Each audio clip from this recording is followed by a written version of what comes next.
Hi guys, you are looking at a Spanish pistol. This is a Miquelet flintlock pistol. I'll get into that in a second. It's from Spain, circa early 1700s, and it's attributed to a gunsmith named Cuero Matthias, who lived in, it's apparently, Malaga. He was on the books there in 1732. Malaga, by the way, is towards the southern tip of Spain, almost at the very bottom. So it was where Ferdinand and Isabella, yes, that Ferdinand and Isabella, had their kind of final victory against the Moors, so completing the Reconquista. Back to the weapon itself, I called it a Miquelet. That's the modern term for these kinds of pistols, and they were an important piece in firearms development. This is basically a flintlock. It's kind of the first flintlock from what I understood, but it goes about it in a specific way, which was then replaced by flintlocks proper, if you will. So here's the showpiece. This is where it all happens.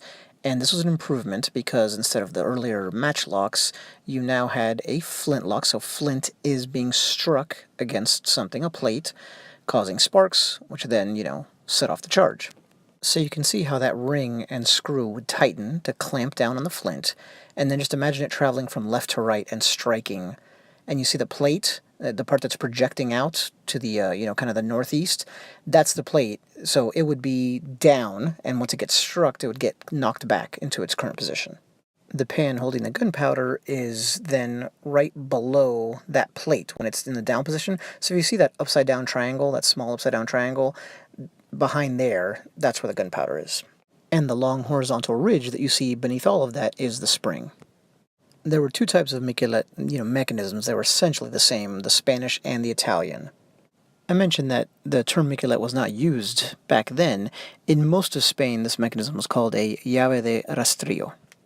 It's a really cool, distinctive-looking mechanism, so if, like me, you don't know much about guns, you will never fail to recognize one of these from now on, because as long as you see that ring up there especially, and the clamp, and the plate, then you'll know what you're looking at, a Miquelet. And you can see that some work went into this thing, because look at the chiseled metal all over there, so you decorate like that for a reason, because you're going to charge for it. So this was probably a fairly expensive weapon.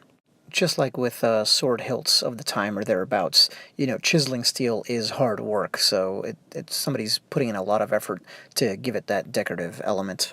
And the maker really took his time, too, because if you look up on that ring, there's a series of circles engraved across that very narrow surface, so even that gets a little flourish.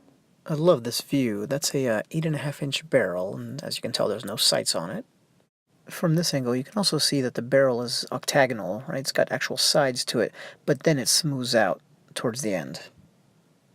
On the left there, I believe that's a belt hook because the literature that came with this one in particular, this model, not this type of gun, this actual specimen, said that it features a belt hook, so I'm just going to have to assume that's what that is.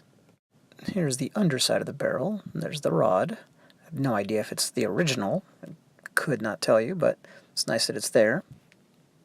Then there's the barrel itself on the business end, so there's that 70 caliber barrel. I'm not sure I mentioned that yet. And it flares out towards the end like a lot of old guns do, which I love. Just looks cool.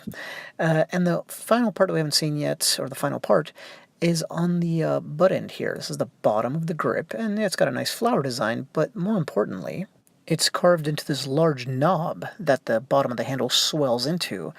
And sometimes this was covered in metal, maybe even usually, but the purpose of that swelling and the shape was so you could reverse the gun and use it as a melee weapon once you took your one shot. Because it was definitely going to be a while before you got to reload and take another shot with this gun. It's a beautiful weapon for sure, interesting piece of firearms history, and it's just great to look at handiwork of something that's roughly 300 years old. Thank you.